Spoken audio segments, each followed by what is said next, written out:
welcome everyone on another edition of Show the Code event together with our partners, Silicon Roundabout, one of the biggest tech communities in Europe, over 11,000 devs or more. Francesco will tell you exactly. But the goal of this event is that you can learn straight from the horse's mouth what some really cool tech companies are building, and what are the technical problems they're solving. We encourage you to ask questions to all of the speakers. You can ask the questions during the event using the chat on stage. You can also reach out to the speakers after the event. And this event is in partnership with AlbionVC, who's investing in quite a lot of deep tech companies who are building pretty sophisticated products. And we're going to have 4 amazing speakers to dig deeper into that. Now, while the talks are completely about what they're working on, and we're not using words like jobs, recruitment, and other things that you might see quite often in your LinkedIn message box, if what they're saying is interesting, you can have a look at their profiles in the expo stage on your left-hand side, or at TechTree. They're all hiring and growing pretty fast, and looking to hire some really amazing people. And you can join the exciting journey if what you hear on this event is going to be interesting for you. So that's it from me, and I'm handing over to Francesco, our amazing partner, the founder of Silicon Roundabout. Thank you, Pavel, and thank you all for joining us today. Glad to see so many developers attending. For those of you who have come to other Silicon Roundabout events like this before and know us, that's great. And especially if you've come to this particular series, you know what it's all about. And you would probably know what I'm just about to say. But if you don't, then a quick intro about ourselves as a community, especially if this is your first ever event. So we are a tech community. We're the largest tech meetup in the UK, hence in Europe. And we welcome engineers as well as founders. And we want to, with this particular event series with TechTree, really bring the focus back to engineers. Hear from engineers and have engineers learn and ask questions amongst ourselves so that we can all learn. Why it's such a passion of mine, again, if you've come here before, you would know, is because I'm an engineer myself. So even though right now I'm mostly focused on our new VC fund that has recently started to invest in pre-seed and seed deep tech companies, and with the communities, we're always looking to expand the services we can provide. Again, I'm a geek and engineer at core, so always eager to learn from other engineers and give a stage to engineers. Today is the amazing speakers we've got from Albion startups, but tomorrow it might be you at your own startup or in whatever startups you decide to join. So this is in a nutshell about us and why we're doing this and why we love TechTree so much. One thing that I always do, so this event was very sort of quickly following up the last one. So I haven't quite managed to type up the whole blog. It's going to come up soon. But if you've come to the last one, you would know that I interview a lead investor from our co-host VC, in which case Albion. In this case, it was Paul. We had an amazing chat. And just to give you the heads up of what's coming in the blog, 3 key points for engineers from the investor's perspective. So when you're developing tech, you're developing for users. Of course, one of the users that will assess it is the investors that's going to give you money. So if you're an engineer at the tech startup and you're growing, here's 3 things that the Albion investors will recommend you to do. Number 1, document. As much as you build your code, make sure you have a clear depiction of the architecture so that you can explain non-technical people. Number 2, always make sure that if the technology is not quite perfect to be showcased on its own, that you have some kind of sandbox demo that you can explain investors, quickly what you guys are about. And the last one is be prepared to the fact that the majority of investors are non-technical. at Albion itself, they candidly admit they're not technical, even though they have a more technical team working on the UCL fund. But you might encounter investors that are purely financials. In that case, be prepared, if you're a CTO or a tech lead, to articulate your vision and your code in non-technical ways. And that is the insight. You'll hopefully get the links to the blog in thank you. And that's all also from me. Great. So once again, if you're looking to launch a tech company, talk to Francesco, join the community. If you just want to meet, interesting people who are into tech, they are devs.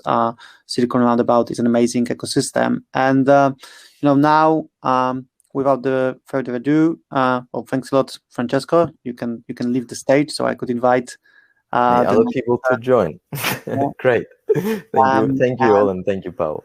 Yeah, we're gonna be moving to the main part of the event, and our first speaker is gonna be Vinod Singh, the CTO at Concirrus. So Vinod, please join us on the stage.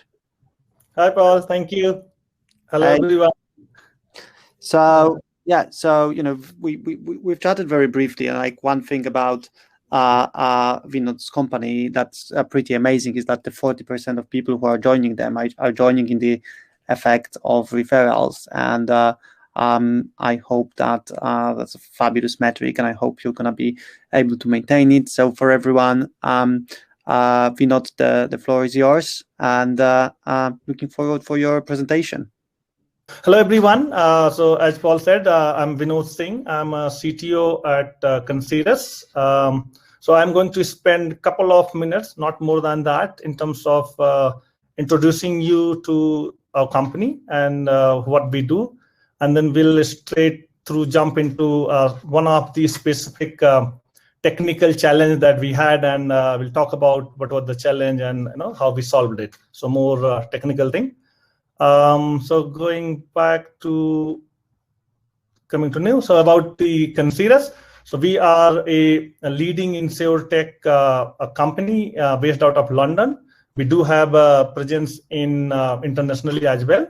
What we do is we have a SaaS-based product offering called Quest. And what we do is Quest provides behavioral-based risk insight to multiple players into the insurance domain, and that includes the insurance companies itself, the brokers, reinsurance companies, or the risk owners themselves. And overall, what we do is basically we collect a very huge amount of different data that can depict behavior, and then we use that data to then correlate some of the risk events that helps the insurance companies or brokers to really understand the risk at a very detailed level, and then they can price it better. So they avoid overpricing or underpricing the risk. So that's the very high level view of what we do. I think the reason I said we are a leading insurtech because in the market we really have a very good and a very big names in terms of the customer who trust and use our Quest platform on day-to-day basis in terms of their decision making when they are insuring a new risk or doing a renewals. So it's really pretty good names, and we're lucky enough to have all these guys on board. Quickly about me, so as I said, I'm a Chief Technology Officer at Concirrus. I have been working with the investment banks and some other companies. I have overall roughly 19 years of experience in technology and tech leadership. I don't write code. I would love to. And as you know, when you're a kid, you want to grow up. And when you grow up, you find, okay, what happened? So I'm at the same stage where when I was an engineer, I wanted to grow, become a CTO. My dream, and now I miss me writing code and solving some really coding problem, but that's the life. So I do have a reasonable experience around distributed computing, data structure algorithms, a bit of that, and especially designing high throughput and low latency systems because of my background into algorithmic trading and on the financial side. I have a bit of exposure to the AI and big data, although I would not claim that I'm a data scientist or a data engineer at any level. I've been more of a backend developer from the beginning. So that's about me. Now, let me give you a specific business context so that you can understand some of the challenges that we had, and then you will be able to relate some of the technical choices and things that we took, or the architectural things that we did to solve the problem. So, as part of what we do, I'm taking one specific variation of Quest, although Quest has very different market segment in which it provides these insights. I have picked up the marine insurance. So let's say if you want to insure a ship, a big ship like oil tankers, bulkers, or so many different kind of ships are there. So I've just picked up that use case. So what we do as a base data set, we collect movement data of all the ships around the world. So, and we collect it at a 15 minutes or even sometimes 5 minutes interval. For every single ship, we have a record of their movement, where they are and what is their speed and where they're heading to, and so many other parameters every 5 minutes. And we hold roughly 7 years of historical data. So it's a massive, like terabyte, billions of records of the movement data that we collect. Because movements gives us useful behavioral insights. And then we also have obviously the master list of all the ships across the world, like where they were built, what is the flag, who operates them, which company holds them. So all those information. And then there are different kind of zones. So like in clustering the entire, let's say, or the oceans, So let's say there is a war zone, there is a sanctions zone, there is a high risk sort of a low water zone, high water zone, high tide zone, low tide zone. So there are like several different cluster of different zones that we prepare and compute. And then there are ports, so where these vessels get loaded and unloaded. So all the ports across the world, we have that data. And then we also collect the historical and current casualty or any incident that may have happened, and all the claims that has been made, on these ships through insurers using our customers' data.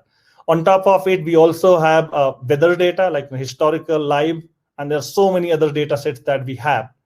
And as I said, our main job here is to get all these data, clean them, make them trustable, and then find the correlation between these data sets and find out the behavior of the ships, how it is sailing, how it is being operated, and then connect that behavior to the risk to see how risky it will be for insurers to insure this based on the likelihood of it getting a crash or it going into doing something which may cause a claim. So that's sort of a base business case that we have. Moving on. On top of this base data, what we do is we have we generate lots of derived we call it data features, like behavioral insights. For example, trend around how much, what is the mileage, what is the area in which the ship spend more time than less time, what is the regular route that it takes from when it goes from A to B locations, and then roughly, how much time it spends at the port, how much time it spent while sailing, and there are like roughly 2,000 plus similar sort of data factors or behavioral factors that we compute using all the base data that you have seen in my previous slide. And then basically we also compute and calculate and store the correlation between these behavioral factors, with the risk. So that's sort of the kind of data that where we are dealing with, and as you can imagine, like the volume of data is really huge, terabytes and billions of rows, and it's ever growing because the ships are sailing on regular basis, so we're getting more and more movement data, and we keep coming up with new different features every now and then. So ever growing data set that we have to deal with. Now, the technical challenge, in terms of what the technical challenge we have at a Concirrus in terms of providing the value to our customers, what we do. This includes basically, as I said, roughly huge amount of geospatial, weather, IoT, time series sort of a data set at our in our system, and then that we have to answer lots of complex business questions, across this whole on top of this data, because we do have a risk score and risk recommendations, predictive risk loss and everything else. But as you guys can understand, the customer would not going to believe whatever we say. But let's say we say, okay, for this ship, your risk, there is a 90% chance that this is going to have some incident and you may end up paying a claim. They would like to see where we are coming from and why we think that is going to happen. So providing those insights, and then they do lots of benchmarking. So for example, if they are going to insure a fleet of 200 vessels or ships, for a client, they would like to see, let's say, if this fleet has 20 oil tankers, they would like to do a benchmark data in, let's say, in last 5 years, in terms of the behavior, how these 20 tankers has been behaving as compared to other tankers in the world. Are they similar? Are they very different? Is that different is more of a positive difference or a negative difference? So it's a huge amount of complex business queries that we need to answer on top of this, massive amount of data set. And then also, as you know, we are a SaaS company. So whatever we do, we can't really throw in a huge amount of hardware on AWS. We are on AWS cloud. So we have to make sure that the cost of providing and answering these business questions, it should make business sense, because we are also investor-backed company. So we need to be efficient. And it's also combining these risk factors. My last point is, it's not only, let's say, if you find that somebody who drives at, let's say, 100 kilometer or 100 mile per hour is risky. It's not very easy to say that. What is more valuable is saying, basically, if you drive, let's say, at 100 kilometer per hour at this kind of a road at this point of time in this weather condition, then the risk is high. So combining all these different, behavioral factors together to see which one is depicting the risk based on the historical casualty and claim. So it's all combining, mess up, and everything else. So that makes it really technically challenging in terms of how do we build this whole big data and analytics sort of a platform to provide this sort of a capability to our customers. Now, what all things we tried? So our initial thought was, because this is an analytics, so let's see if we can go with the cube sort of a solution where we build a cube and there will be like lots of dimensions and this and that. It didn't work because A, the data volume was massive, and B, the number of dimensions and things were pretty high, and C, our data is quite dynamic, like whether it's a weather feed or the vessel movements or anything else. So the cube solution really didn't work pretty well, both in terms of scalability and then manageability of that. Then we said, okay, let's try to adopt microservices with GraphQL as interface. So we tried that, and what we did is, like, our first version of our insight engine, like Quest insight engine, was built with a combination of, let's use RDS, let's say Postgres, and then build a microservices on top of it, have a GraphQL based API and deliver it. And one thing that we did really good is like spending lots of time around GraphQL schema, because we knew that Postgres is a very short-term thing and we have to maybe move to and try something else, but we wanted to do that with a very limited change. So making sure our contracts remain same. So we spent and defined a GraphQL schema which doesn't really care about underlying technology. Of course, our data access layer will change, but rest of the application and business logic can remain the same. And then we hit the scalability challenge, I think within a year or something. Then we said, okay, let's try Presto, S3, and MongoDB combination. So some of our data, especially on the transactional and IoT side, streaming side, gets stored into MongoDB. And then we have some of the data that is coming from our data scientists and data engineers coming into S3. And so we used PrestoDB to combine these S3 and MongoDB together and basically hook up our GraphQL servers to basically use this Presto to generate and deliver those insights.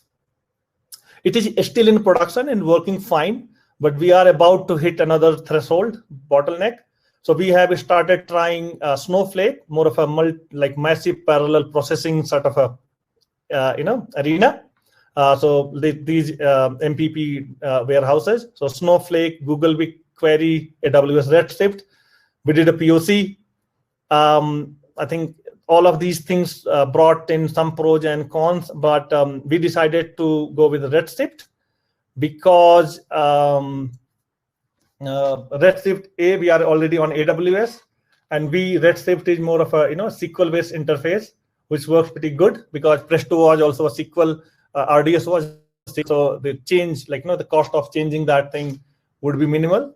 So we are into a kind of a beta in terms of our putting into the production, but this is where we are heading, and this is what we did. So what we did is we broke entire business questions into these sort of 5 different aspects. So context, which is basically what do you want to know about? Do you want to know about a SIP? Do you want to know about a policy? Do you want to know about a zone? Do you want to know about a port? What exactly is your center of your question? And then there is a dimension, it's what is your what are the different attributes at which you want to group your data into? And then attributes, while you're asking for this thing, you may want to have more information about these insights. So enriching those insights and aggregation that you're doing, and then actual measures and facts, and then of course the filter. So as you can see, lots of these terminologies are very close to the OLAP word because they also have a dimension, facts, and things like that. We sort of stole a bit of that terminology because it used to work pretty well. And then we designed our GraphQL schema into this, we're using this concept that I'm talking about, at the center. So our APIs, our contract, and we also have a way to basically, in terms of microservices, we can have a different microservice addressing to different context. So it also gives us that granularity and scalability. We can scale without building a single monolith sort of insight engine. So it has been working pretty good. And as you can see on the right hand side, the diagram. So it's a very high level logical sort of an architecture. So we have a data science big data platform where all the data cleansing, feature extractions, correlations, and predictive insights sort of things happens. And then all those computed data set then is put through S3 bucket. And then we have a set of lambda functions and step functions to make sure it gets through a data pipeline to get into our analytics environment. And then on the below we have this our main app through which people are creating new zones. I know we are collecting the live vessel movement data, and there are some alerts and notification happenings, and then war zones, sanction zones, all these transactional aspects, new policies are being added, claims are being added, and all of these will change the risk insights of the risk. So combining these two together through Presto, and then we have having that the Quest microservices sitting behind the API gateway, providing the graph things to deliver that thing. So that's the overall. I know it's a very short things. I tried to make it crisp and very short and summary. But I hope you have got a pretty good idea around sort of a technology and the technical challenge, the GraphQL approach, the schema approach, Athena or Journey, and all the way through Redshift.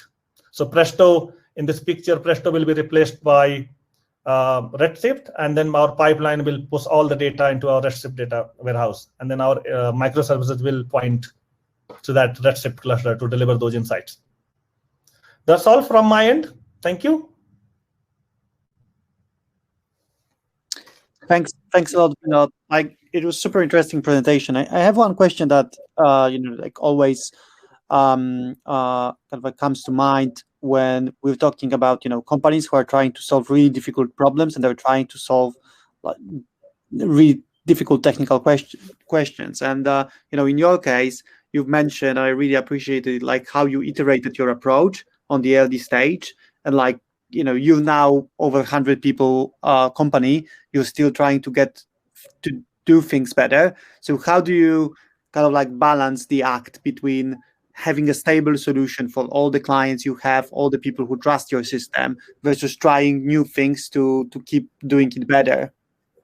Yeah, I think that's a very good question, and I wouldn't say it's very easy. I would be lying if I say that's easy, because we have a live customer.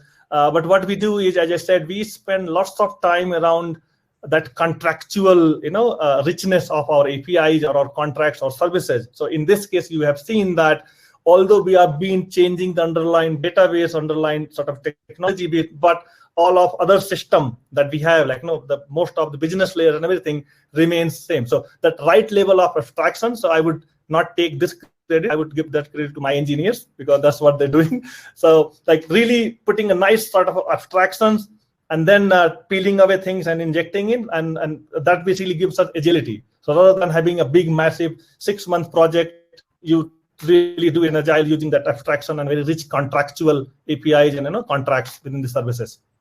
Yeah, that's great. We've run out of time, but if anyone wants to reach out to Vinod, please message him on the stage board, or just reach out to him on any social media he's present on. And feel free to look at his company and who they're looking to bring to join the journey in our expo section or at techtree.dev. And now, so thanks, Vinod. Thank you, guys. Yes. Now you're going to make room for Allan to join. Allan is working in a really exciting business that's in the sort of kind of like a back end of something that we're using on a daily basis, which is purchases on Amazon. So they're helping people to make even better use of this platform and sell more efficiently, and obviously having access to a lot of data and optimization is the core of what they're doing. So Allan, over to you. The floor is yours. Thank you. Hi everyone. Thanks for having me. My name's Allan Brisbane, and I'm the VP of Engineering at Nozzle. And I'm going to speak about some of the challenges of working with third-party data, specifically the Amazon's ads data. So quick mention about our tech stack. We run on Google Cloud Platform. So we take advantage of their managed services, Cloud Run, Cloud Functions, managed SQL, we're using Postgres, and then the code we write in Python and Vue.js for front end.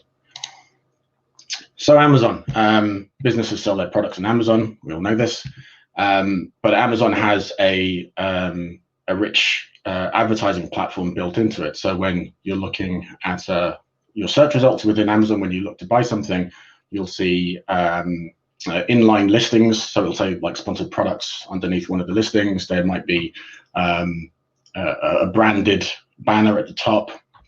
So that's all that businesses use to be able to promote their products and get better sales. And Amazon produces a lot of data off the back of that, on top of the sales side of data as well. So what Nozzle does is takes both sides of that data, combines it, and tries to understand how the business is performing on Amazon, but also try to look at for insights to improve the business, to optimize what they're doing. And that might be to look at, are two different products when bundled together sell better than individually? The keywords that you're using to display your ads, are you bidding too much on them? Are you not bidding enough on them? Those kind of things. So we pull all that data together to try to provide those insights to help businesses on Amazon. Those businesses, the sellers, they have accounts across different regions around the world. So loosely, it's a bit more complicated than this, but loosely it's broken between North America, Europe, and Far East. Within Europe, you have the different marketplaces. So Amazon.co.uk, .de, .it. In America, it's .com. You got Mexico and Brazil. And so sellers will have accounts per region, and then those accounts will cover the marketplaces within each region. As far as the reporting is concerned, I'm going to focus on the ad side, as I said. The reporting is done per marketplace and per advertising product. So Amazon has different advertising products. So as I mentioned, you've got the inline kind of sponsored results, then you've got branded stuff, they've got display video and some other bits. So it's all broken down per marketplace by the advertising product. There's a selection of some of the products that they have. So for instance, with sponsored products, the reporting that you can get from Amazon is broken down further into these entities within each product. So you have an advertising campaign, and that contains ad groups and keywords and the product ad, which is the thing that gets displayed. And so the reporting is quite granular. So you have a reporting for each of these individual entities. So how much data do we have to pull, and where is the complexity? As I said, the reporting is per marketplace. The other thing about the reporting and per entity, so to get a picture of sponsored products and how your advertising works, you need each one of those entity reports. The other thing about Amazon's data is it's cumulative, so you don't get event level data. You get a summary of a particular entity's activity over a particular amount of time. What that means is that you can't just say, can I have the data from the 1st till the 15th and then get every day within that report. You've actually got to ask for the report for that day. And then if you want the next day, the 2nd and the 3rd and the 4th, you've got to ask for each one of those days. So that very, very quickly starts to add up into a lot of requests that you have to make for reports. So for sponsored products, there's about 8 different entities we ask reports for a given marketplace. And if we're onboarding, so when we first sign up a seller into Nozzle, we try to grab some history so that we can start reporting immediately. Amazon only provides 60 days worth of data, so we're asking for the last 60 days. So it's 60 days multiplied by the number of entity reports that you need over that period. So it's at least 480 requests per marketplace for an onboarding. And so you've got all these onboardings for all of these sellers. We started very simple. The first couple of customers we had, just start with cron. It's straightforward. You've got a couple of scripts. The scripts know how to pull down the data, so you just stick it in cron and that works. It's not very scalable though, obviously. So we moved to using Airflow, which allows you to kind of create DAGs and manage this process flow of what data, what reports do we need for what customer, and then where do we need to get it from, and handling all that stuff. We ended up running into quite a few problems with Airflow. We had issues with the actual install and the documentation. So we were using Cloud Scheduler on Google. The version on there, we had some issues with the current version that we were using. Upgrading was quite difficult. Documentation was lacking quite badly. We had issues with scaling the nodes as well. We looked at migrating over to scalable workers on Kubernetes, but that was very time consuming.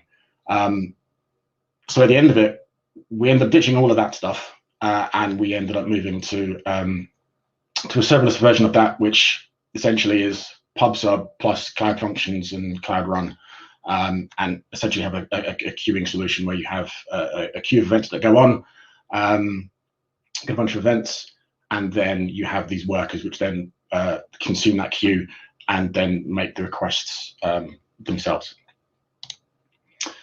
So the actual scheduling and handling all these requests, how does that work? Well, the first thing to understand is that once we've onboarded a seller, and they want to regularly get this data within Nozzle, we have to schedule the fetching of the requests every day.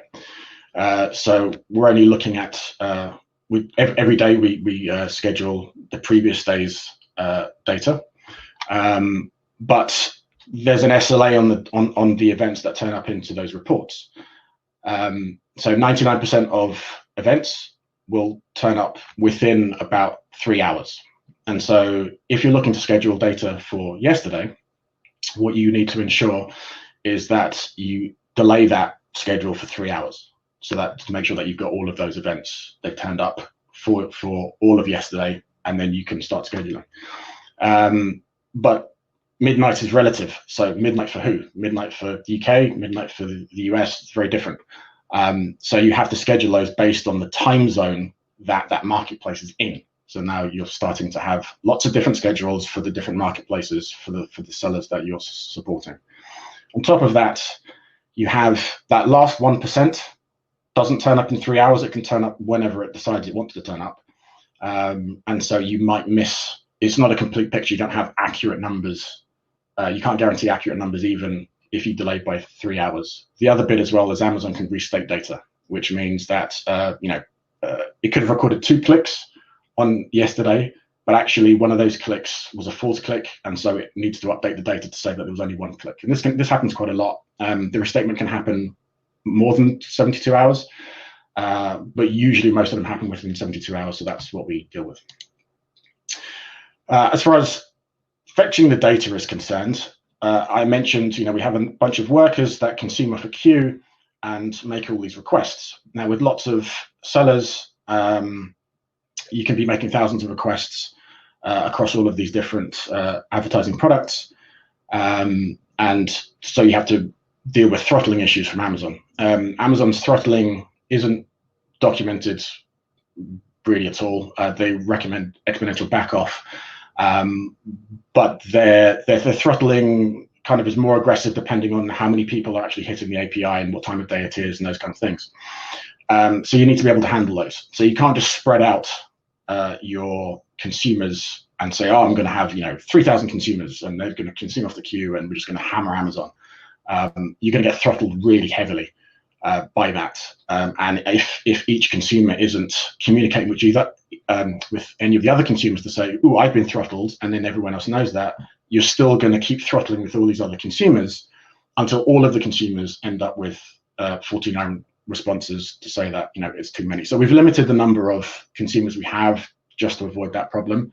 And then also within our queuing system, we've had to take into account throttling. And because it's not really documented, the way that we throttle, we're kind of learning as we go and try to adapt better to Amazon. There's token expiry as well. So to make a request, you request the token. That token lasts for an hour. We've had the case where we've been throttled so heavily that the tokens expire in the queue. So now what we end up doing is getting the token on demand. So when the worker picks up the message to say, I need to make a request for this report, then it goes to an internal token service to fetch that token that can be used. And then I'll quickly talk about processing the data as well. That's been a lot of fun challenges there. One of the issues we came into recently, which was very large reports. Most reports are you can just process them really easily in memory. It's not a big deal. But we've come across reports where the small size is the report size is quite small when compressed, but when you decompress it, it can be over 2 gig in size. On a cloud function, which only has half a gig of memory, you're not going to load that into memory. Now, you just think, okay, well, let's just stream the file in row by row. Well, you can't do that because it's a JSON object, and not just that, it's a single big object with nested objects within. So you can't just stream line by line. What you could do is maybe top and tail the file, strip off the container for those arrays, and then go in line by line, pull those out, and then produce JSON objects like so. You can't do that either because there's no guarantee that those items in the array are actually new line delimited, which means you can have a long, just a single line essentially of JSON. So what we've ended up having to do is to use a token streamer to parse through, build up a JSON object, process that, and then continue through. And so that's the way that we've had to deal with large files that way. Yeah, I mean, there's tons of things I could go into, but I mean, essentially, what we've learned is to assume nothing and expect everything. We've been surprised a lot by the data and what's documented and what isn't documented. Documentation can go out of date really easily, especially if it's not code documentation about using an API. It's actually about the data itself, so that can be tricky. But also, you might not be the intended audience. A lot of the APIs that Amazon provide were developed in a particular context, but actually the way that certainly we're using, like the ads APIs, it wasn't designed that way. So we're having to adapt ourselves to those challenges and those kind of things. So I hope that was interesting, and thanks everyone for listening.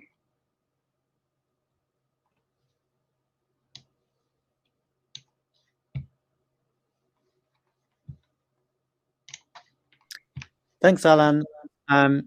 One of the things I find, fascinating, which I think, not a lot of people is aware, and it was both present in, Vinod's presentation and in yours, and we experienced that at Tech3 as well, is this sort of, back and forth when you're building technology, that while trying new things, you don't know what the result ultimately is going to be, whether it's going to scale, whether it's going to work.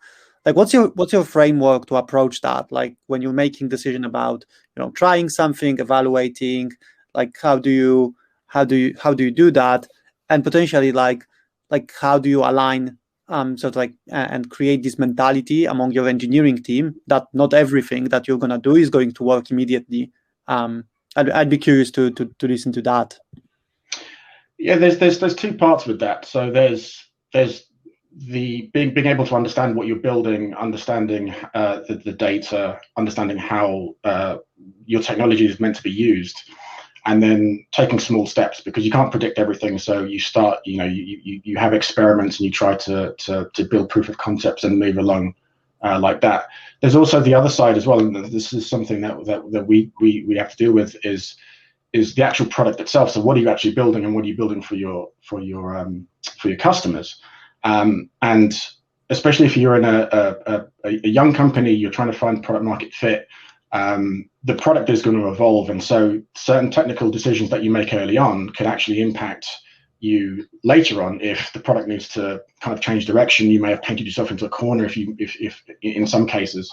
And so it's quite tricky. So, I mean, we try to build as small as possible, try to test as much as possible, and try not to go too far down as if we're building a mature product already. We already know what a mature product is. We already know all the use cases and build for that, because you just don't know. I mean, even Amazon is already moving some of their APIs and deprecating some of those things. So we really need to adapt to using those new APIs. And so some of the assumptions that we've made and some of the things that we've implemented are very much around those APIs, and we then will need to change. So it's about being light and being about being quick and nimble.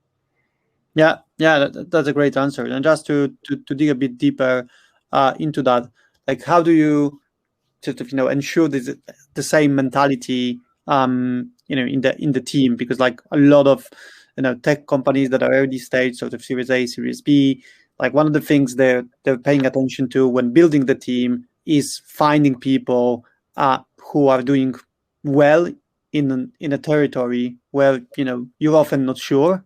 So I'm curious at like how it works at your stage, and what are the efforts you're making with respect to that? It's just, I mean, constant communication. So constantly talking about what the objectives are, what are we trying to do, the stage we're at, and the goals. So if we're trying to find the correct fit for the product, what we don't want to be doing is necessarily investing a lot of time in building too deeply as if that is going to last forever. So it's about that communication, lots of experimentation, and just trying to keep in mind short-term goals and then medium-term goals as well, and just getting everyone aligned around those things. Great.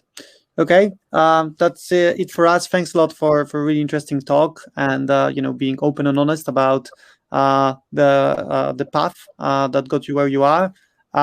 Again, if you have questions to Allan, you can reach out to him. You can ask the question on the stage, and you can also have a look at the profile in the expo section and at techtree.dev. So thanks a lot, Allan. If you could make space for Joy, that would be awesome.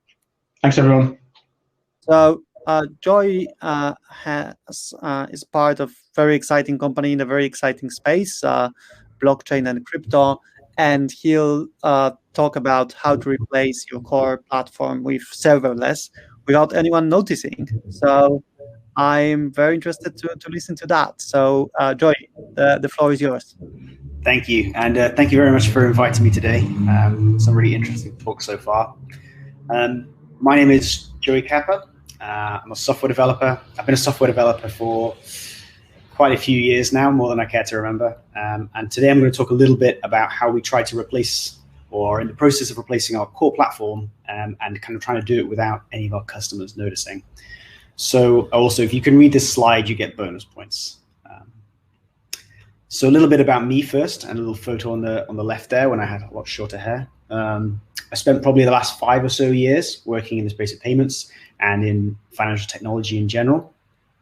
About 18 months ago, I moved to a company called Elliptic. I've been having a great time there. My day-to-day is often working with sort of really big data sets, and specifically looking at how we can deal with streaming that data in and dealing with errors and stuff like that. Outside of this, I'm really passionate about programming, and fortunately, unlike Vinod, I have a little bit more opportunity day-to-day to actually write some code. I'm specifically quite interested in functional programming, and I actually finished a PhD in functional programming about 5 or 6 years ago. So I'm going to promise not to chew you off about all the virtues of functional programming today, but we definitely do try and take the basics and apply them day-to-day to sort of make our code simpler and cleaner and easy to understand. So a little bit about Elliptic itself. Elliptic has been making so-called blockchain analytics tools for about 5 or 6 years now. We're based out of London, but in the last couple of years, we've seen quite a lot of growth, and we now have offices in the United States and in Asia as well. We have quite a diverse set of customers. So we have customers like big financial institutions, such as banks like Wells Fargo and Santander. We also help out law enforcement agencies. And if you've ever spent any time in the crypto space at all, you'll definitely know some of our customers, because we deal with some of the biggest names like Coinbase and Square. Our main objective is to try and help our customers understand and detect financial crime. And this comes in the form of providing them with intelligence about what's happening on the blockchain, what entities are out there, and how they're interacting with one another. And another part of our role is to try and help them achieve regulatory compliance. So these days in the US and the UK and across Europe, there's a lot of regulation around what you're allowed to do and what you need to check for, what risks you need to guide yourself against. And so depending on the jurisdiction, that can vary quite a lot. And it's quite a difficult problem to solve. Here's a little screenshot for you from our current software, and just shows, for example, a customer screening a transaction from one of their customers and finding out that actually some of the money came from a terrorist organization, for example, or that's our claim. So I'm going to start by trying to explain a little bit about what blockchain analytics is first, to give some context, and then I'm going to give a whirlwind sort of introduction to how we try to solve some of the problems. It's quite difficult to explain what blockchain analytics is without first talking about blockchain. You've probably heard the term. It was a bit of a buzzword that kind of went around the industry 5-10 years ago, and positive or negative connotations either way. It does serve a very useful purpose when it comes to cryptocurrency and digital currencies. And I won't try and describe all the details today, but what I will say is that if you take nothing else away, just think of it as a public transaction ledger for a digital currency.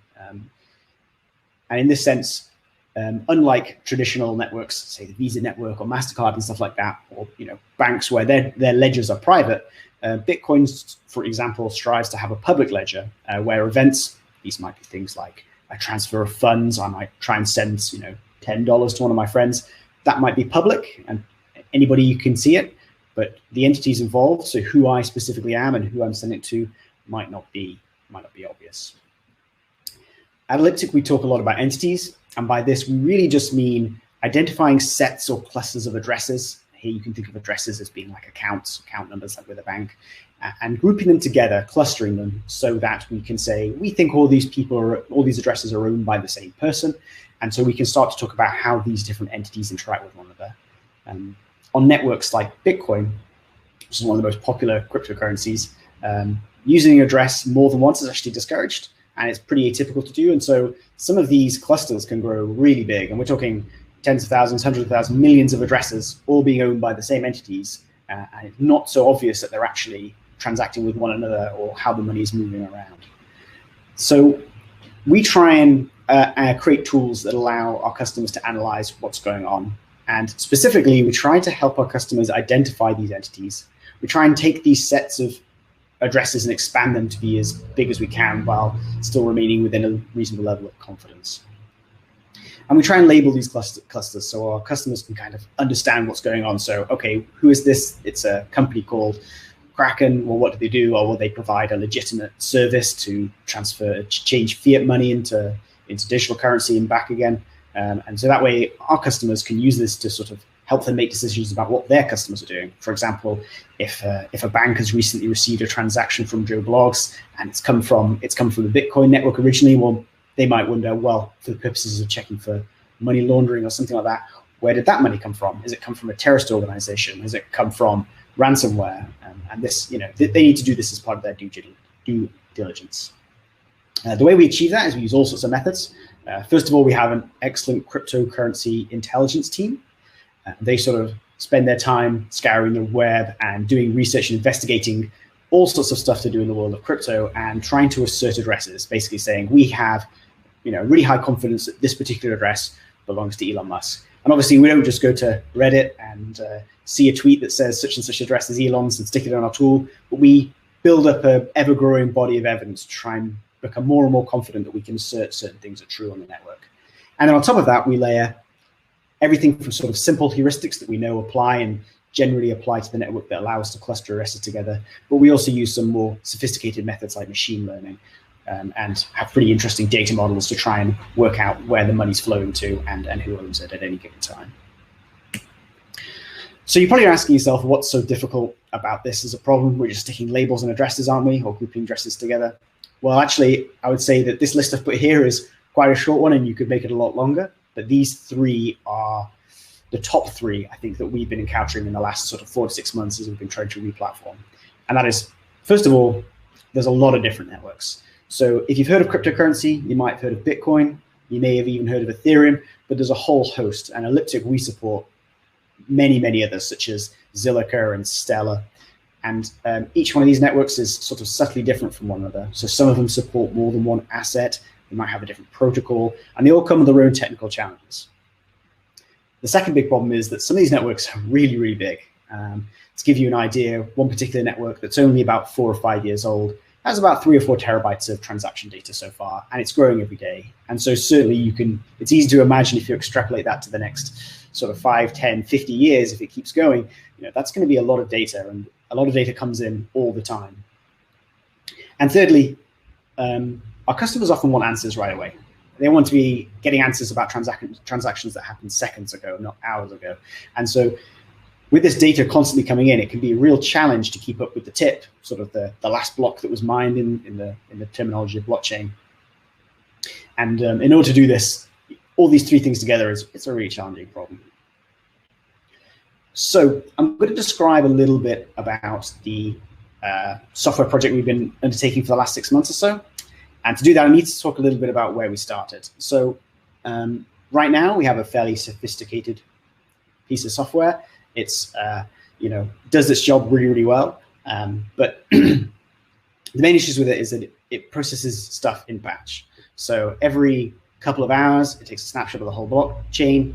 It does some processing, and then it gives that result to our customers. And of course, the big problem with this is that our customers need answers right away. They can't be waiting hours. They need, sometimes they need answers within seconds.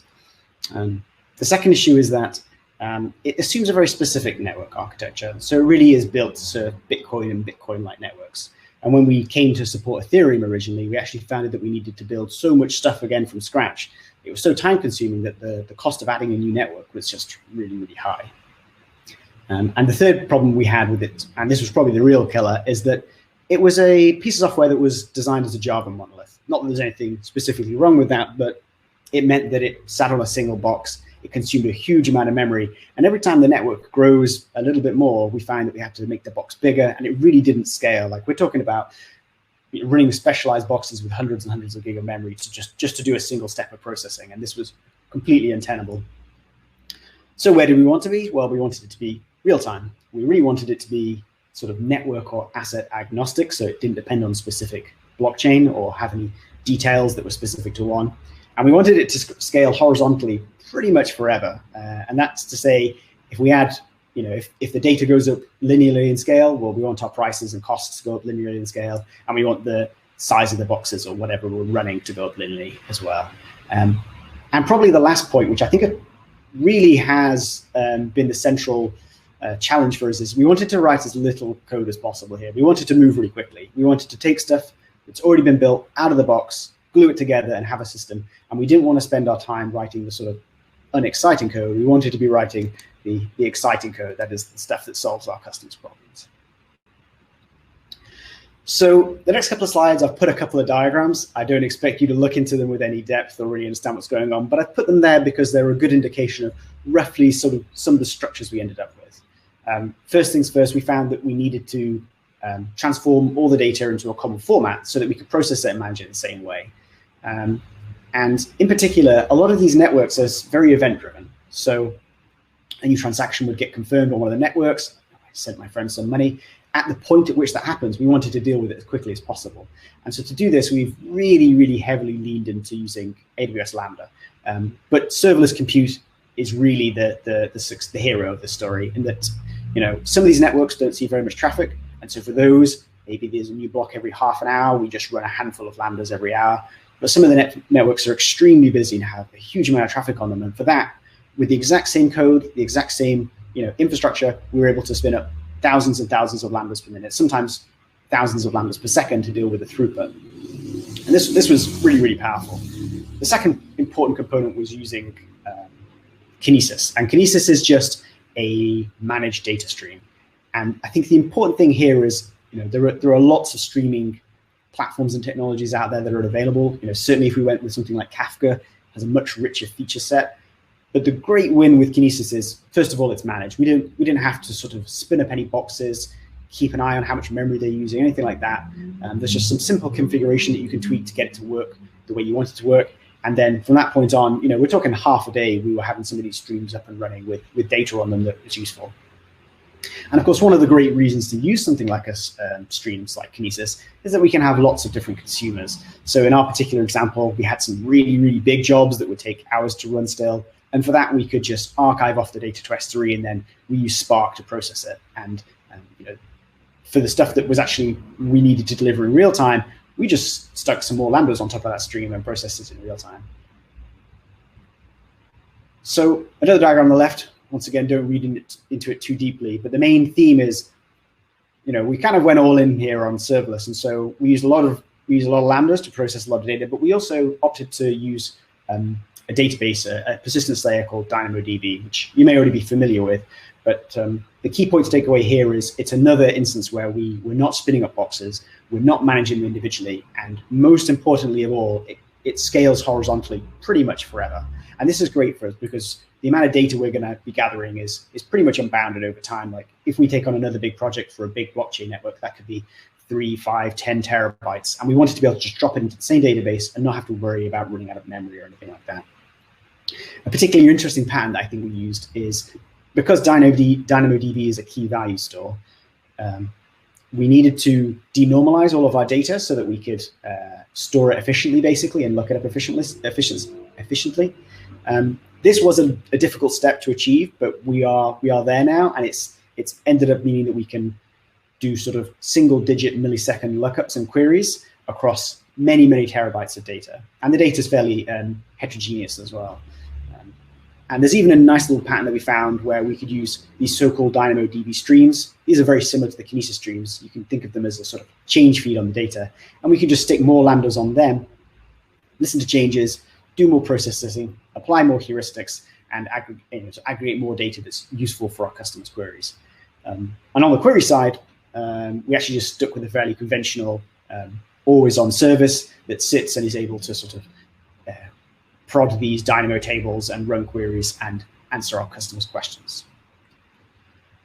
So it sounds like it's all, all fun and games using serverless, but there definitely was some teething points and there's definitely some problems. I think the biggest one for us was having some observability over the platform. In particular, if you think it's a difficult challenge, logging metrics, logging application logs, having tracing through your system for a couple of microservices. Imagine how hard it gets when you have hundreds of different instances of lambdas running thousands and thousands of times a second, interacting with queues, interacting with DynamoDB and databases and so on and so on. So we really put a lot of energy and investment into this side of things once we'd got the core platform sort of roughly sketched out. And we've put a lot of time into sort of ingesting these logs and metrics and tracing into tools like Datadog so that we have a really good picture of what's going on. The other big downside with scaling forever is that your costs also have a habit of scaling forever if you're not careful. So we did need to be very careful to add some sensible limits in places so that we didn't wake up one morning and find out one of our customers had, increased their request throughput by a factor of 1,000, and all of a sudden we had a bill going through the roof. And I think the final thing to take away from it for us was that, serverless wasn't a silver bullet, but then neither is serverfull. And really, you get the best of both worlds when we combine the two. And we found this in particular with a lot of our services that do querying are serverfull and are always on and listening to our customers' requests. But a lot of the back end is event-driven and runs off of Lambda. That's all I probably have time for, but I hopefully have time for a couple of questions. I don't know if there's any questions. Hey, Joey. Thanks for fascinating talk. Like one of the questions I would have for you is what's been happening in the sort of last year, like Bitcoin hitting a lot of headlines and generally becoming more and more mainstream with some household names entering the space. How is that impacting? Like, how do you keep balance between what you're doing now and what's needed now, and what are you planning for in the next 2-3 years? So in other words, how are you prioritizing what's needed now and long-term vision of what might become a reality in a month, year or so? Yeah, that's a great question. And I think you've identified that in the last, I don't know if you follow Bitcoin, but in the last sort of 6 months to a year, the price has really shot up. And with all that extra activity, everybody and their grandma's buying Bitcoin now, the amount of throughput we've seen from some of our customers has also shot through the roof. And that's been really challenging. We've had to sort of adjust some of our SLAs. We've had to deal with high load, and it's been a real incentive to get on with working on this platform in production. But I guess the question you're asking is, how do we balance that with things like also adding new features for our customers, because that's what they need. And I have to admit it's been difficult. I think part of it is trying to move quickly and trying not to get bogged down. A lot of the wins we've had have been because we've said, we're going to pick this technology. It's relatively expensive to run, but it's fully managed, and we're not going to spend 2 weeks of developer time doing DevOps. It's something that we're paying the cost for upfront now. And maybe a year from now, we'll be able to take a step back and say, right, we're more comfortable where we are, and we can replace Kinesis with a cheaper alternative or a more specific alternative that does something more cost effectively than what we're doing. But right now, we're really focusing on growing, and we've grown a lot in the last year, and I think there's been a huge surge of interest in crypto as well in the last year, and it's a challenging space to be in for sure. But a fascinating one. Okay, couple of other questions. Like Allan is saying, great presentation. How do you handle unexpected spikes? Manually trigger more lambdas? This is a good question, and we actually had sort of not quite this. We had the reverse of this, where we had a huge spike, and recently, and we didn't have any bounds set. This is actually what I was talking about at the end with these unbounded costs. The great thing about a lot of this technology is it will scale for you. So we were running, for example, a couple of hundred lambdas per second for one of our networks. And this was going really, really well until one of the networks had a sort of issue. And for whatever reason, we ended up failing. And because of our retry logic, we ended up running thousands of lambdas per second. And this put a huge load on DynamoDB. Now, the great thing about Dynamo is you could scale it forever. But if you scale it forever, it costs quite a lot. And we ended up spending a lot of money over a weekend that we wish we hadn't. But the upside is, we learned from this lesson. We added some alerts in. We added some upper bounds for how big it will scale. And we managed to keep our costs sort of within reason. But on the other side, with it not sort of scaling up fast enough, we've had very, very few problems there. I think the only real issue we've had is with Dynamo not scaling fast enough in some instances. So where the customer demand really spikes, and we're talking orders of magnitude within less than a minute. Occasionally we've been sort of not hitting our SLAs with regards to returning 500s and stuff like that. And that's definitely an area for us to look into and see if we can find some sort of solution that provides a stopgap while we can't even scale, aggressively as aggressively as we'd like. Yeah. And one more question from Francesco. Can you expand upon your choice between Kinesis and Kafka? Yeah, I think this is, we could probably talk about this for quite a long time. At a previous job, I used Kafka quite extensively, and it offers some really, really incredible features that you just don't get with Kinesis. To name but a few: log compaction, having a schema registry, having a lot more partitions, and the cost of partitions being a lot lower for a particular stream.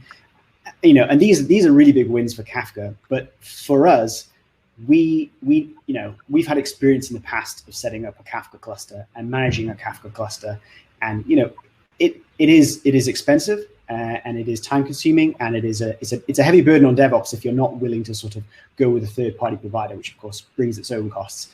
By comparison, something like Kinesis, if you go into the AWS console and just click create a new stream, you can have a new stream up and running in 5 minutes. You can have it archiving to S3 in another minute. You can start running analytics over it with Kinesis Analytics in another 5 minutes. And if you're at the stage of the project where we were 2 or 3 months ago, this was a huge win, going from essentially nothing to having a really, really rough proof of concept within a couple of days. And I don't think we would have been able to achieve that with Kafka. Now, am I ruling out Kafka in the future for us? Probably not. But today, Kinesis definitely sort of provides everything we need to. Great stuff. Okay, so I guess that's all questions for now. Thanks a lot, Joy. And if you could make space for our last speaker, Adam Nicholls, Head of Engineering of Credit Kudos. That would be awesome. Excellent. Thank you very much. Thanks, Joy. So you're transforming a space that's, obviously, like pretty much everyone is interacting with, and it would be, it would be great to listen to what the future brings when it comes to financial services and credit scoring. As there's been quite a lot of innovation happening already. But I think, still the vast majority of financial industry operates on a fairly legacy-based system. So I'm very interested to listen to your story. So sure. The floor is yours. Cool. I'm Adam Nicholls, the Head of Engineering here at Credit Kudos. I'll quickly talk to you about who we are, and then sort of 2 topics here around the technicals and challenges that we've had recently and where we're going. So Credit Kudos is a challenger credit reference agency. We were one of the first in the UK to combine open banking and loan outcome data. We enrich complex raw transactional data to enable better and faster decisions. And we've built insights on hundreds of millions of data points over the last 5 years.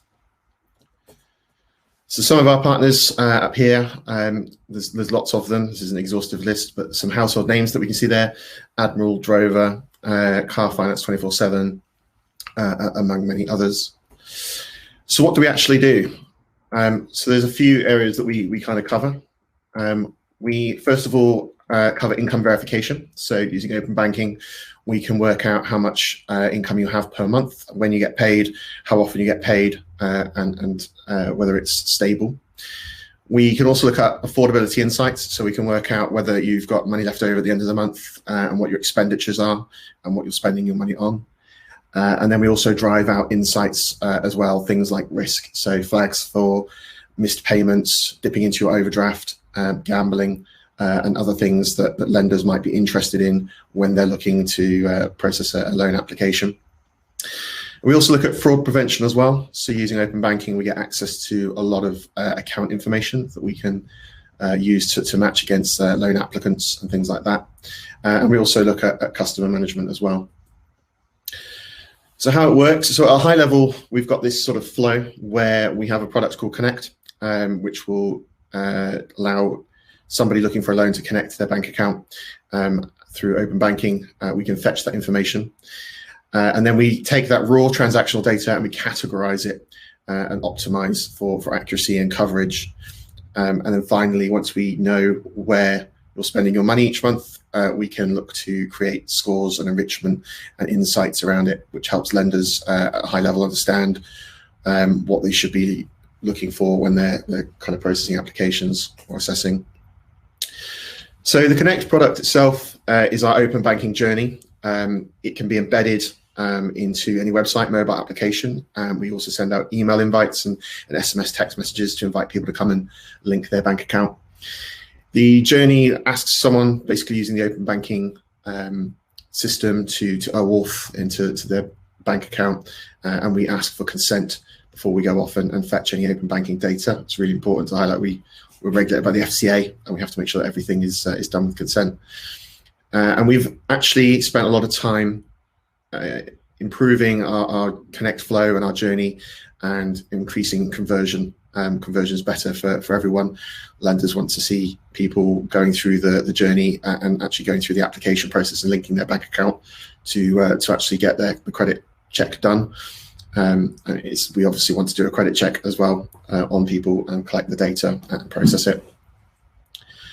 Once we've got that data, we want to categorize it. So when we talk about categorization, we're looking at a list of transactions that come through on your bank account and grouping them essentially into particular areas. So you can see here as an example, we've got someone's rent coming out under housing, council tax, loan repayments, etc. And we use a couple ways of doing that. We've got a rules-based approach where we might say, look at a list of councils around the UK, and we might match against that at a very simple level. But then we also use machine learning as well to do something more predictive and work out what a particular merchant should be categorized as. And we match everything against a set of standard categories used within the financial sector as well. So it matches up quite nicely to what our clients would expect. And then the final part is that we enrich the data, which means we go through and we work out scores and generate insights there. And we're constantly working with our clients to enable new features and working with the market conditions as well as we go through things. Our scoring model is very predictive, and we can offer kind of bespoke things as well for different clients as well, whatever they need in their particular use cases. The other two product areas worth mentioning are Atlas, which is our dashboard tool used by our clients, and then our reports API as well, which is a REST-based API behind the scenes that clients will integrate with. So I'm going to jump now into kind of more of the technical part of our talk. So beyond the 2.1 billion, I'm sure some of you have probably guessed what the 2.1 billion refers to, but I'll dive into it now. So a bit of history. Our platform was initially built on Ruby on Rails. This was probably about 3 or 4 years ago now, 2018-ish. We use Postgres as our main database, and Ruby on Rails, sort of when we create migrations, defaults to integer columns for primary keys, or it did at least back then. And integer columns have a limit to the number of integers they can store, which obviously becomes a bit of an issue over time. So I mentioned the Postgres database there. This is a very, very gross and crude mock-up of kind of the architecture and where our database sits. But the idea is that it sits at the core of everything. So one database instance feeds all of our products used by both sides of our user base. And the data inside, obviously Postgres is kind of going to be tabular. It's a relational database. We've got columns here and relations between things. And this example here kind of shows the type of data we might be storing in our database. There's a lot more to it than that. There's over 300 tables. But the transactions table is an important one, I think, to highlight, because when someone links their bank account to Credit Kudos, we go off and fetch their data from open banking. and our volumes have increased over time. So we're often fetching a lot more reports and a lot more data every day, but also we're able to go back through the history and fetch hundreds, if not thousands, of transactions. And with open banking, we also get access for up to 90 days after linking the bank account. So we can also go back and generate a new credit report later on down the line when the lender is ready to process the application.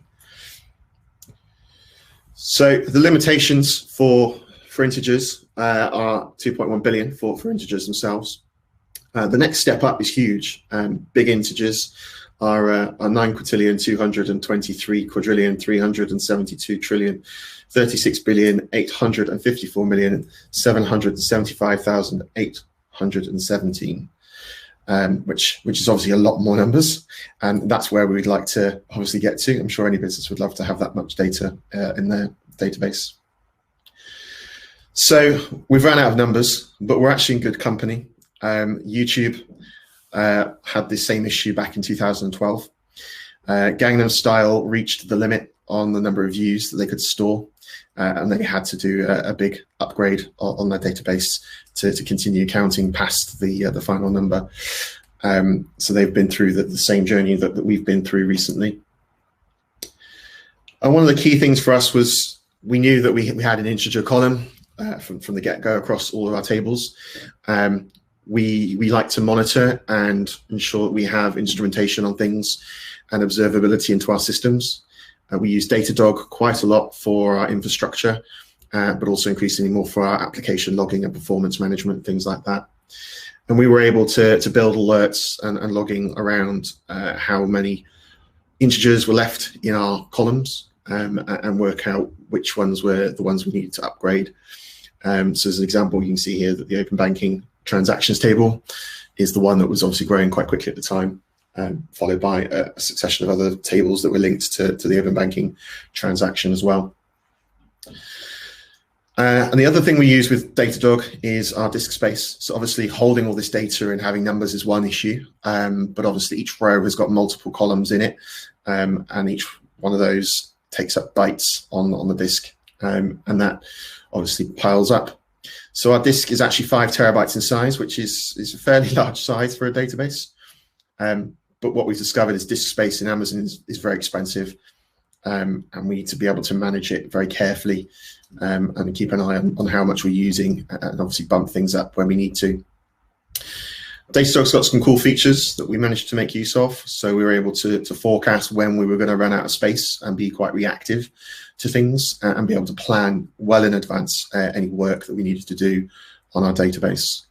And it's important to note that we did all of this whilst keeping service with our clients. There was no impact on them at all. They didn't know that a lot of the work we were about to do was coming. So the aim was to basically move our primary key from being an integer to a big integer, which sounds simple. The steps we took were to create a new table using a big integer column, copy all the old data from the old integer tables across, and then migrate the whole platform to use these new big integer tables, and then to balance the disk space and our Amazon bill, delete the old table. Why do we go down this route? Well, because there's 2.1 billion rows potentially in that table. And if we ran an alter statement on that, it would lock the entire table.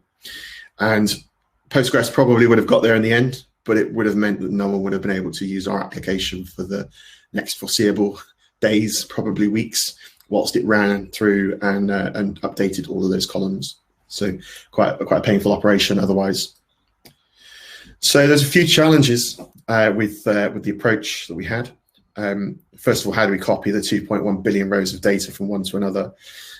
We had a couple of discussions on that, some ideas around, do we use triggers and do something like an insert on one would insert to another? How do we also make sure that we're monitoring that and know that data is copied, and how long will it actually take us as well? And how do we keep things up to date? So if these jobs take a while to run, how do we make sure that since the last time we ran it, any new data is put into the new table? And then also we've got to hold both the old and the new whilst we're copying. So potentially 4.2 billion rows there that would be for each table. So it'd be doubling our disk usage in the short term. And at what point do we switch everything over to using these new tables, and how do we coordinate that? We don't want to be in a position where we're reading from the old tables, writing to the new, or reading from the new and writing to the old. We want to make sure that the entire platform is reading from one canonical data source at the same time. So a couple of ways we solved it. We used jobs. We used Sidekick, which is a Ruby worker and queuing system based on Redis.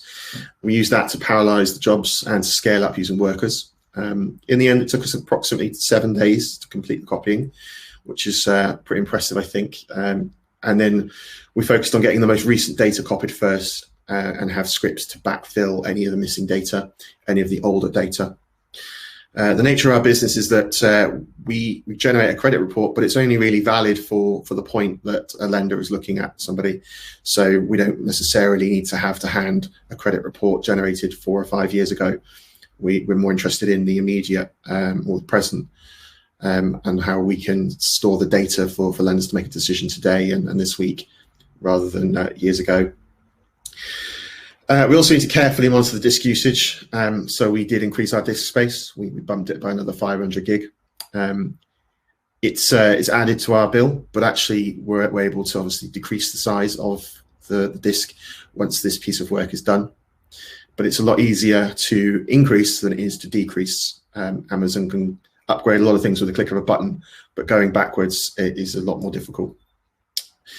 And then finally, we switched things over using a feature flag. So we deployed all of our code bases with a feature flag and was able to flick things over with a flick of a switch. And suddenly we started reading from the new tables. So that piece of work is all now done, and I'm happy to say that that's no longer an issue for us. Our Postgres database is running on big ints, and all our services are running on the new tables, and there was no disruption at all to our clients or to service, which is a huge achievement.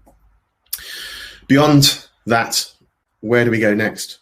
So a little comment here from Dilbert, but thankfully I'm not Dilbert's boss. I'd rather we looked at lots of different solutions going forward for different jobs, rather than just adding another SQL database into the mix. So some of the things we've kind of learned and some of the things that we're very conscious of going forward is that a relational database is expensive. We pay per gigabyte of disk space that Amazon provisions for us. We pay for the amount of CPU and memory, which all costs by the hour. So it equates to roughly 1/3 of our Amazon bill at the moment. It's also very time consuming to manage. We've got a dedicated platform team, but would rather be working on more exciting projects and improvement and performance gains rather than trying to sort of shift things around and solve impending risks and things. And also very difficult to scale. So we can scale vertically quite easily, but horizontally is actually a little bit trickier. How do we replicate these servers? And obviously that will duplicate the bill for each instance that we're running as well at the same time. So some of the things we're doing going forward is we've looked at our data and we thought about how do we actually want to store it. And one way that we're keen to progress is to use protocol buffers, which we've been using now for nearly 10 months. Protocol buffers, or protos as we call them for short, created by Google. They're language neutral, so you can load them into any programming language and you get the types to come with it. They hold serialized data. They're kind of like XML, but smaller and faster. I kind of think of them a little bit more like JSON schema, if you've ever worked with that. And they've kind of inherently also got a bit of validation in there as well, because they're typed, as you can see on the right-hand side, there's an example. And one of the interesting things for us is they can be stored as binary files, which means we can leverage file storage in the cloud rather than databases. So yeah, the way we're trying to store data going forward is to have a report which can be stored in a single proto file. We found that our reports are roughly about 200 kilobytes in size. It varies depending on the use case and how much data and how many accounts are linked to each report. But we can store them quite cheaply in S3. So S3 is usually in the region of pennies per gigabyte. And then we can also look at using protofiles to be passed into services. So we get this atomic unit that we can move between different services and pass around, which is useful for us. And then from a compliance perspective, we can also manage permissions and things through S3, through Amazon. So in a traditional database, we might have a username and password and a set of credentials that we'll dish out to a set of applications. And then we have to go in and create grants and other kind of permissions and roles for each type of database use case for that application. With Amazon, we can actually leverage IAM permissions. So we can give individual users in our company access to certain files, paths and directories in S3. We can also log through CloudTrail access to files through S3, which creates a nice audit trail.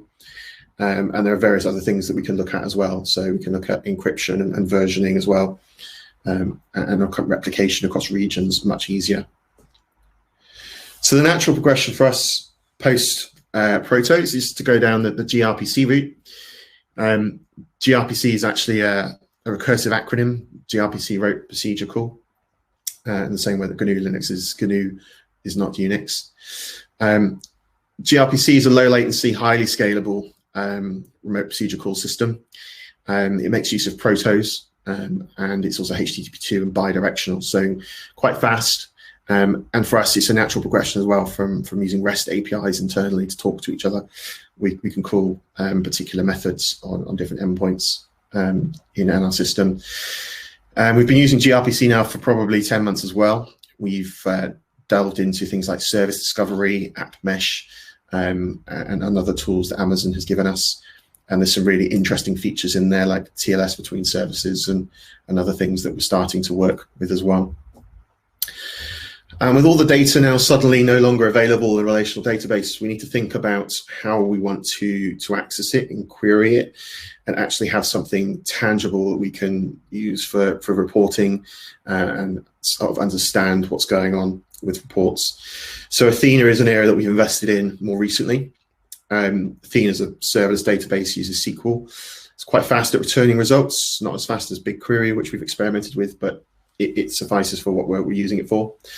It's quite cheap to run, so you're paying by the terabytes of data that you're querying in your data source like S3.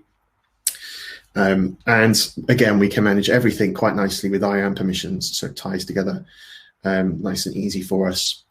And we're starting to work on some data engineering projects coming up on how we can get our protos into a format that Athena can use and we can query from. And Apache Parquet is one of the routes that I think we'll be going down in the future. So if any of that sounds interesting and you want to kind of come along and work with us, our tech stack overall is Go, Rails, Python, TypeScript, AWS, Terraform, Docker, gRPC, React, to name just a few. Give us a shout. We were hiring for senior engineers and platform engineers at the moment as well. Thanks.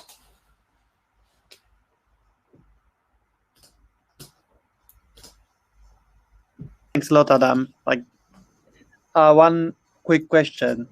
How long did it take you to learn how to pronounce this big number?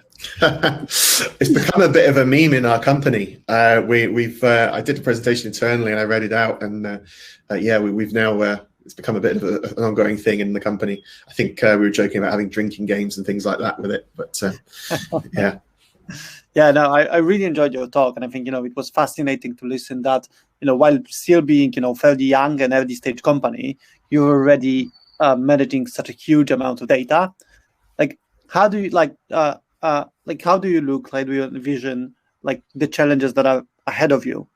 Once you're gonna become, let's call it mainstream solution. What do you think are going to be the challenges, and sort of how you're preparing your product for it right now?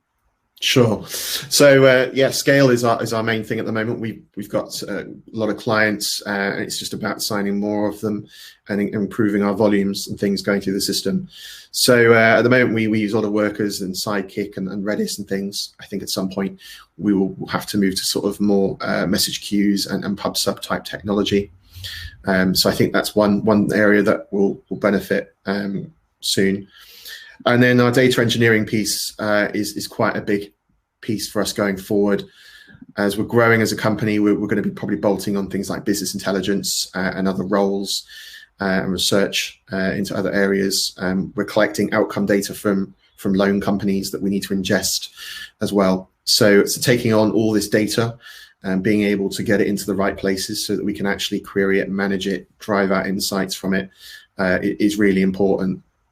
So I think much like the other talks today, things like PubSub, Airflow, and DAGs will probably feature at some point in our architecture, and Kinesis and Kafka will probably be a decision we'll have to make as well at some point. Yeah, great stuff. We slightly overrun, but I think it's not a problem at the end. So yeah, so that's it, Adam. Thanks a lot, everyone. If you have any specific questions or you're interested in the challenges that Kudos has, you can reach out to Adam. You can visit their expo page or go to tech3.dev and learn a bit more about the company and who they're looking to hire immediately. And there's quite a lot of roles open. That's it for today. Thanks a lot for joining.